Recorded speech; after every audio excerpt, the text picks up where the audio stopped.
अस्सलामुअलैकुम रहमतुल्लाहि व बरकातुहू। आज मैं आपको सिर्फ एक कत्ता सुनाऊंगा। कत्ता मुलाजा फरमाए।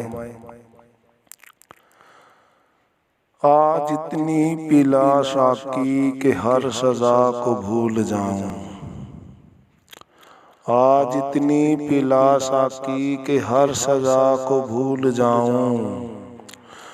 उसकी मोहब्बत में हर जिफा को भूल जाऊं।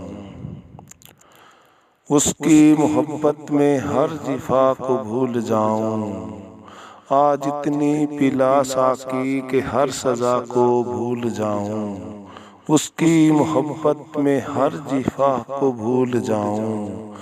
पर इतनी भी न पिला के शराब के नशे में, पर इतनी भी न पिला के शराब के नशे में, मैं बेजार अपने ही खुदा को भूल जाऊं। मैं बेजार अपने ही खुदा को भूल जाऊं।